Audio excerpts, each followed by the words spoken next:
முதல்ல எல்லாருக்கும் நன்றி தெரிவிச்சுக்கிறேன். ரொம்ப ரொம்ப தேங்க்ஸ் வீடு தேடி வந்ததுக்கு. நான் ஒரு வீடியோ போட்டிருந்தேன். அதில் இவ்வளோ நாள் நான் சர்வீஸ் பண்ணியிருக்கேன், என்னுடைய வாழ்க்கையில் எப்படி அரசியல் வந்தது, இதெல்லாம் நீங்கள் வீடியோவில் பார்த்துருப்பீங்க. அரசியலுக்கு வரலாமா வேண்டாமா அப்படின்னு நான் மக்கள்கிட்ட கேட்டிருந்தேன். நிறைய கமெண்ட்ஸ் பார்த்தேன். நான் சின்ன பசங்கள்லேருந்து வயசானவங்க வரைக்கும் எல்லாரும் அவ்வளோ அன்போட வாங்க, நீங்கள் வராமல் வேற யார் வர்றது. ஒரு சிலர்லாம் பார்த்தீங்கன்னா யூத் பசங்கள்லாம் திட்டுறாங்க, நம்மள என்னென்ன யோசனை பண்ணிக்கிறீங்க வாங்கினே அப்படின்றாங்க. ஸோ அவ்வளோ உரிமையோட கூப்பிடுறாங்க. ரொம்ப சந்தோஷம். நான் ஒரு முடிவு எடுத்திருக்கேன். அது இன்னும் கூடிய சீக்கிரத்தில் என் எல்லா ரசிகரையும் கூப்பிட்டு எங்கள் அம்மாவை அந்த ஸ்டேஜில் உட்கார வச்சு அந்த நல்ல முடிவை சொல்லலான் இருக்கேன். ஸோ எல்லாமே நல்லதாகவே நடக்கும். நான் சொல்ல வந்தது இவ்வளோதான். ஸோ இங்கே என்னை வீட்டு தேடி வந்த என்னுடைய ரசிகர்கள் எல்லாருக்கும் என்னுடைய நன்றி தெரிவிச்சுக்கிறேன். என்கிட்ட சொன்னது இந்த திருநங்கை சிஸ்டர்ஸ்லாம் வந்திருக்காங்க, பார்க்க வந்திருக்காங்க, உங்களுக்கு பொக்கே கொடுக்க வந்திருக்காங்க. நான் ஜிம்மில் இருந்தேன், சரி பார்க்க வந்திருக்காங்க. அப்புறம் ஒரு சிலர் வந்திருக்காங்கன்னு சொன்னாங்க. பார்த்தா இவ்வளோ அன்புகள் வீட்டாண்ட கூட்டியிருக்காங்க. வந்த எல்லாருக்கும் என்னுடைய நன்றி. நீங்க நினைச்சது கூடிய சீக்கிரம் நடக்க போகுது. தேங்க்யூ. நீங்க என்ன கேள்வி இருந்தா கேளுங்க. அரசியல்ல சார் நீங்க அரசியலுக்கு வரப்போறீங்களா இல்லையா, இதை முதல்ல தெளிவுபடுத்தணும்ன்றது மக்கள் எதிர்பார்க்கறாங்க. சார், நான் கமெண்ட்ஸ் எல்லாம் படிச்சேன். நான் ஒரு நல்ல முடிவு எடுத்திருக்கேன். அதை என் ஃபேன்ஸ் எல்லாரையும் கூப்பிட்டு எங்க அம்மாவை அந்த ஸ்டேஜில் உட்கார வச்சு அந்த முடிவை சொல்றேன். இன்னொரு விஷயம் என்னன்னா, நிறைய பேர் கேட்குறாங்க, வர்றதுனா வர வேண்டியதானே, ஏன் நீங்க மக்கள் கிட்ட கேட்டுட்டு இருக்கீங்கன்னு. மக்கள் தீர்ப்பே மகேசன் தீர்ப்புன்னு எதுவும் சொல்லியிருக்காங்க. அப்புறம் ஒரு சிலர் கேட்க மாட்டாங்க மக்கள் கிட்ட. நான் கேட்பேன். அது என்னுடைய ஐடியா. நான் என்ன நினைக்கிறோன்னு அப்படிதான் வாழ முடியும். மற்றவங்க என்ன சொல்றாங்களோ அதுக்கேற்ற மாதிரி வாழ முடியாது. புரியுதுங்களா? மக்கள் கிட்ட ஏன் கேட்கணும்? இவ்வளோ நாள் வீட்டில் அம்மா கிட்ட கேட்டோம், என் தம்பி கிட்ட கேட்டோம், எல்லா உறவுகிட்டையும் கேட்குறோம். ஸோ தாய்க்கு நிகராக நினைக்கிற என்னுடைய மக்கள் கிட்ட கேட்கறதுல என்ன தப்பு? இவ்வளோ நாள் என் கூட டிராவல் பண்ணி வந்திருக்காங்க என் ரசிகர்கள். அப்புறம் திருநங்கை தங்கைகள் கூட நேற்று பேசினேன், என்னுடைய மாற்றுத்திறனாளிகளாலும் கூட பேசினேன். எல்லாருக்கும் பேசி ஒரு வார்த்தை கேட்கறதுல அவங்களுக்கு மரியாதை கொடுக்கறதுல என்ன கெட்டு போகுது? ஸோ நீங்க ஏன் கேட்குறீங்கன்ற கேள்வி கேட்குறீங்கல்ல, அது உங்க விருப்பம், நீங்க கேளுங்க. நான் இனிமே எதனா செய்யறது இருந்தா மக்கள் கிட்ட கேட்டு தான் செய்வேன். அதுக்குன்னு சின்ன சின்ன விஷயம்லாம் இல்லை. ஏதோ ஒரு பெரிய முடிவு எடுக்கணும்னா மக்கள் கிட்ட கேட்பேன். இது ஏன் ஸ்டைல். ஆல்ரெடி நீங்க அரசியல்ல இருக்கிறதா தான் நாங்க புரிஞ்சுக்கணும். இந்த ஒரு மாசம் தாவேக அரசு நீங்க எப்படி பாத்தீங்க, எப்படி மதிப்பிடுறீங்க, அவங்களோட செயல்பாடுகள் எப்படி இருக்கு? புரியல சார். தமிழக வெற்றி கழக அரசு, விஜய் தலைமையிலான அரசு ஒரு மாசம் கடந்து இருக்கு, முடிச்சிருக்காங்க. அவங்களுடைய செயல்பாடுகள் எப்படி இருக்குன்னு பாத்தீங்க, எப்படி மதிப்பிடுறீங்க? இந்த ஒரு மாசமா நான் பார்த்துட்டு தான் சார் இருக்கேன். இந்த அரசு என்ன பண்றாங்க, அவங்களுடைய செயல்பாடுகள் எப்படி இருக்குன்னு தான் உங்களுடைய கேள்வி. என்னை பொறுத்த வரைக்கும் ரொம்ப நல்லா இருக்கு, சூப்பராகவே இருக்குன்னு சொல்லலாம். அதுக்கு முக்கியமான காரணம் என்னன்னா, ஒரு விஷயம் என்ன ரொம்ப இம்ப்ரெஸ் பண்ணிச்சு. கோவில் முன்னாடி இருக்கிற மதுக்கடையை மூடுறதுன்னுறது, ஸ்கூல் பசங்க ஸ்கூலுக்கு முன்னாடி மதுக்கடையை மூடுறதுன்றது எனக்கு ரொம்ப பிடிச்சிருந்தது. அப்புறம் இந்த கல்வித்துறை அமைச்சர் அவருடைய நடவடிக்கை, அப்புறம் அறநிலைத்துறை அமைச்சர் அவருடைய நடவடிக்கை, இதெல்லாம் வீடியோவில் பார்க்குறோம். உங்களை மாதிரி தான் நானும் பார்த்துட்டு இருக்கேன். ஸோ அவங்களுக்கு கொஞ்சம் டைம் கூட தேவைப்படுது சார். இப்போ நம்ம ஒரு புதிய ஏரியாவில் போய் நம்ம ஒரு வாடகை வீட்டுக்கு போகிறோம்னு வச்சுங்களேன். அந்த வாடகை வீட்டுக்கு போனவொடனே வீடு பார்க்கும்போது நல்லா இருக்கும் சார். ஓனர் கீ கொடுப்பாரு. வீட்டுக்குள்ளே போனாதான் எங்கே பைப்பு சரியில்லை, எங்கே ஃபேன் சுற்றலை, எந்த இடத்துல பெயிண்ட் அடிச்சு கொட்டுது, உள்ளே போன பிறகு தான் சார் தெரியும் நம்மளுக்கு. ஸோ அந்த மாதிரி ஒரு வீட்டுக்கு போகிறதுக்கே அப்படி இருக்கு. ரோட்டில் இருக்கிற தெருநாய் கூட நம்மளை பார்த்தா கத்தும், யார் இது புது ஆள் வந்திருக்காங்க அப்படின்னு. அந்த தெருநாய் இருக்குல்ல, அதுக்கு பிடிச்ச பிஸ்கெட் போடணும்.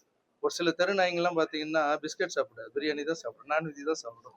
அதுக்கு பிடிச்ச மாதிரி செஞ்சு அதை போட்டு அது நம்மளை கத்தாம பார்த்துணும். ஒரு நாய்க்கோ ஒரு வீட்டுக்கே இவ்வளோ ஆகுதுன்னா, ஒரு நாட்டை கொடுத்துருக்கீங்க, கொஞ்சமாவது டைம் கொடுங்க, பாசிட்டிவா திங்க் பண்ணுங்க. புதுசா அரசு வேணும், மாற்றம் வேணும்னு கேட்குறீங்க. மாற்றம் வந்துடுச்சு, மாற்றத்துக்கு கொஞ்சமான டைம் கொடுக்கணும்வா? ஒரு வாடகை வீட்டுக்கே நம்மளுக்கு இவ்வளோ கஷ்டப்பட வேண்டியது இருக்கு. ஒரு அரசாங்கத்தை புதுசாக கொடுத்துருக்காங்க.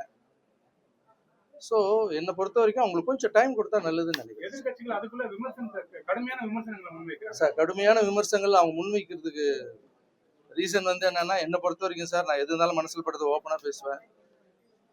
அதுக்கு பொறாமை தான் சார் காரணம். ஏன்னா விமர்சனங்கள் நம்ம வைக்கிறதுக்கு முன்னாடி நம்ம என்ன செஞ்சோம் அப்படின்னு கொஞ்சம் யோசனை பண்ணிட்டு விமர்சனங்கள் வச்சா நல்லா இருக்கும். கொஞ்சம் டைம் கொடுங்க சார். என்னை பொறுத்த வரைக்கும் என்னன்னா கொஞ்சம் டைம் கொடுத்தா நல்லா இருக்கும்.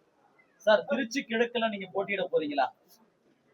திருச்சி கிழக்குல போட்டு சார், நான் முதல்ல அரசியல் வரனா இல்லையான்னு நான் எங்க அம்மா முன்னாடியும் எங்க ரசிகர் முன்னாடியும் சொல்றேன்னு சொல்லியிருக்கேன். அது சொன்னப்புறம் அதை பத்தி பேசுவேன். சரி, உங்களோட அரசியல் வருகை அறிவிச்சதுக்கு அப்புறம் எதை நோக்கி நீங்க பயணம் பண்ண போறீங்க? உங்க ரசிகர்களோட பெரும்பாலான பேருக்கு தாவேக்காக அப்படின்னு சொல்றாங்க. கமெண்ட்ஸ்லயும் தாவேக்காகிற பதிவு வந்து அதிகமா இருக்கு. எப்படி சார், யார் கூட வரணும், எந்த டைம்ல வரணும், எப்படி வரணும், என்னுடைய அரசியல் நிலைப்பாடு என்னன்னு நான் ஒரு நல்ல முடிவு எடுத்திருக்கேன். அதை கூடிய சீக்கிரம் ரசிகர்கள் முன்னாடி சொல்வேன். எதிர்கட்சிகள்லாம் ஒரு விமர்சனத்தை வைக்கிறாங்க விஜய் மீது. சார், யாரோட சேர்ந்து பயணிக்க போறீங்க சார் உங்க அரசியல் வாழ்க்கை? அதெல்லாம் கொஞ்சம் பர்சனல் சார். அதெல்லாம் பர்சனலான விஷயம். ஒரு சில ஃபோன் வந்திருக்கு, எல்லாம் சாப்பிட கூப்பிட்டுருக்காங்க, வாங்கன்னு சொல்லி அட்வைஸ் பண்ண கூப்பிட்டுருக்காங்க. எனக்கு என்ன, நான் ட்ரஸ்ட் வச்சு நடக்கும்போது எல்லா கட்சி தலைவர்கிட்டையும் நான் போய் ஹெல்ப் கேட்டிருக்கேன் சார். எல்லாரும் வந்து எனக்கு எதிரி இல்லை, எல்லாரும் எனக்கு நண்பர் தான்.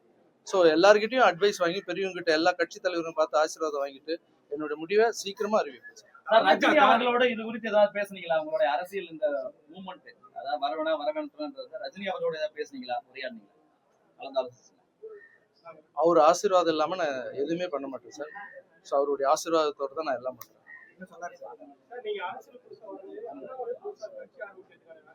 ஏன் சார், புரியல. அண்ணாமலை அவர்கள் புதிய இயக்கத்தை தொடங்க திட்டமிட்டிருக்காரு. அண்ணாமலை யார் வேணா வரலாம் சார், நல்லது பண்ணுறதுக்கு யார் வேணா வரலாம்ல. ஸோ அண்ணாமலை சார் மட்டும் இல்லை, அவர் நல்லா படிச்சவர், நல்ல அரசியல் புரிதல் இருக்கிறவர். ஸோ புது ஆளுங்க வர்றது நல்லது தானே சார். ரஜினி சார் என்ன சொன்னாரு? ஆல் தி பெஸ்ட்ங்க. ரஜினி சார் சந்திக்கிறதுக்கு வாய்ப்பு இருக்கா? ஆமா சார், என் முடிவை தெரிவிச்ச அப்புறம் எல்லாருக்கிட்டையும் போய் ஆசீர்வாதம் வாங்கணும்ல. மேடை நிகழ்வு எப்போ எதிர்பார்க்கலாம்? மேடை ஏற்றம் எப்போ எதிர்பார்க்கலாம்? கொஞ்சம் சீக்கிரமாவே சார். ஏன்னா ஒரு விஷயம், ஒரு புது விஷயத்த நம்ம முன்னெடுத்து போறோம். அதுக்கு வந்து கொஞ்சம் டைம் எடுத்து கரெக்டான தேதியை சார் உங்களெல்லாம் கூப்பிடாமையா சார் பண்ணிடுவோம். ஏன்னா நான் டான்ஸ் மாஸ்டர்ல இருந்து வளர்ந்து வரைக்கும் என் பத்திரிகையாளர் எல்லாருமே என் கூட வந்து சப்போர்ட்டா இருந்திருக்கீங்க. எல்லாம் என்னுடைய நல்லது கெட்டது எல்லாத்துக்கும் நீ கூட இருந்திருக்கீங்க. நீங்களும் ஒரு ஃபேமிலி மாதிரி தான். உங்களை எல்லாரையும் கூப்பிடுவேன், எல்லா ப்ரெஸ் மீட்டும் நான் அட்டன் பண்ணுவேன், எல்லாரையும் பார்ப்பேன். ஸோ உங்ககிட்ட சொல்லாம எந்த ஒரு விஷயமும் செய்ய மாட்டேன். விஜயோட ரசிகர்கள் தாவேக்கா தொண்டர்கள் எல்லாம் தற்கூரின்னு சொல்லி விமர்சிக்கிறாங்க. என்ன சார், புரியல? விஜயோட ரசிகர்கள் அதே போல தாவேக்கா தொண்டர்கள் எல்லாம் தற்கூரின்னு சொல்லிட்டு ஒரு விமர்சனம் வைக்கிறாங்க. அந்த ஒரு டேர்ம் எப்படி பாக்குறீங்க? அதை பத்தி உங்க கருத்து என்ன? விஜய் சார் ரசிகர்கள் தற்கூரின்னு ஏன் கேட்குறான்னு கேட்குறீங்களா? விமர்சனம் விமர்சனம் பண்றாங்க எல்லாரும் சார். எல்லாரும் தற்கூரின்னு சொல்றது வந்து ஒருத்தர் வளர்ந்து வந்தாங்கன்னு வச்சுங்களேன், அதுக்கு ஏதாவது ஒரு தாக்கணும், அவங்க வரவு வைக்க கூடாதுன்றதுக்காக கூட அப்படி சொல்லலாம். மற்றவங்களுடைய பார்வையில வந்து அது தற்கூரி சார். எனக்குன்னு ஒரு பார்வை இருக்கு. அது வந்து தாவேக்காவின் அம்புக்குறி. அது தற்கூரி இல்லை, தாவேக்காவின் ஷார்ப்பான அம்புக்குறி. அது எப்படின்னா பெரிய மலையை உடைக்கும், நுழையாத இடத்துலயும் நுழையும்.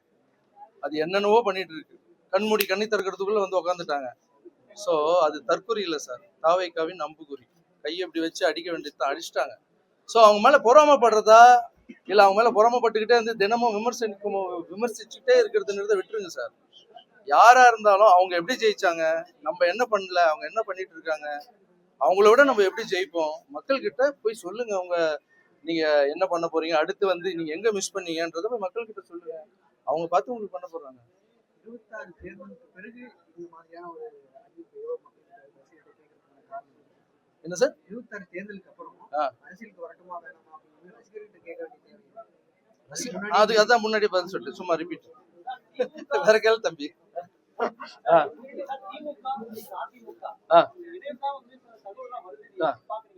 இல்ல சார், அதெல்லாம் ரூமர் சார். ரூமருக்கெல்லாம் பதில் சொல்ல முடியாது சார். ஏன்னா நம்ம வந்து எந்த விஷயம் வந்து வெளிப்படையா அவங்க சொல்றாங்களோ அதுக்கு தான் சொல்ல முடியும். அரசியலுக்கு வரனா இல்லையன்றது சொல்லிடுறேன், அதுக்கப்புறம் நடிப்பினத்தை பத்தி பேசலாம். விஜய் அவர்கள் வந்து பிரஸ் மீட்டே பண்ண மாட்டாரு, தமிழ்நாடு நலன் சார்ந்த பிரச்சனைகள் தொடர்பா இது வரைக்கும் பேச மாட்டாரு. அதுக்கு ஏதோ ஒரு காரணம், அது ஏதாவது ஒரு காரணம் இருக்கும். சும்மா வந்து உட்காந்து பேசிட்டு இருக்கிறவங்க வேணுமா இல்ல செயல்படுறவங்க வேணுமா, நீங்க தான் டிசைட் பண்ணுங்க.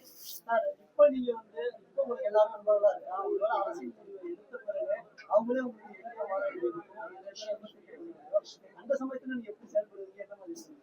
சார் இப்போ இருக்கிற எல்லா அரசியல் கட்சி தலைவரும் நான் அண்ணனா பார்க்குறேன், என்னுடைய அப்பாவை பார்க்குறேன், வயசானவங்க எல்லாருமே வந்து எனக்கு வந்து ஒரு சொந்த மாதிரி தான் சார் பார்க்குறேன். ஒருவேளை நான் என்னுடைய அரசியலுக்கு நான் வந்து என்னுடைய நிலைப்பாட்டை எடுத்து வைக்கும்போது அவங்க என்ன இப்போ மட்டும் என்ன அடிக்கலைன்னு நினைக்கிறீங்க?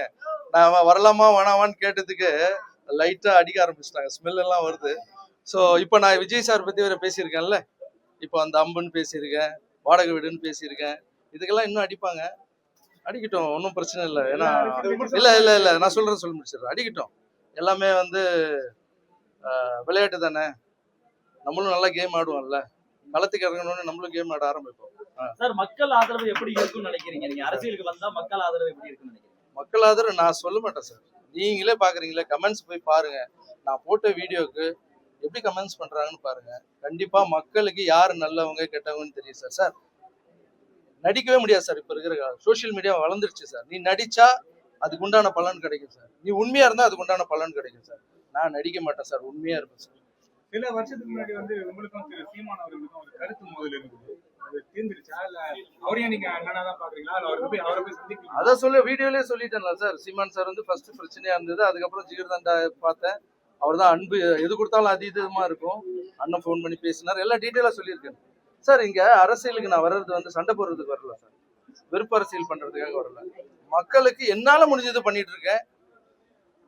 இதுக்கப்புறம் வந்தா அதுல எப்படி எல்லாம் பண்ண முடியும்ன்ற ஒரே ஒரு ஆசை தான் சார். இதுக்கப்புறம் இங்க வந்து பணம் சம்பாதிக்கணும், இல்ல இது வந்து பதவியில உட்காந்துக்கணும், அதுக்கெல்லாம் வரல சார். எனக்கு தெரிஞ்ச ஒரு 100 மாற்றுத்திறனாளிக்கு பண்றேன்னா அங்க வந்தா லட்சம் மாற்றுத்திறனாளிக்கு பண்ணுவேன் சார். எனக்கு தெரிஞ்ச கஷ்டப்படுறவங்க, சாப்பிட்றவங்க, ஒருமை நிலையில இருக்கிறவங்களுக்கு இப்ப முடிஞ்சு 1 லட்சம் பேருக்கு பண்றேன்னா அங்க வந்து கோடி மெம்பருக்கு என்னால பண்ண முடியும் சார். சார் பணம் லைஃப் இல்லை சார், வாழும்போது மனுஷன் எப்படி வாழ்ந்தான் எப்படி செத்தான்றது தான் சார். நான் சாகும்போது ஊரே அழும் சார். Thank you so much.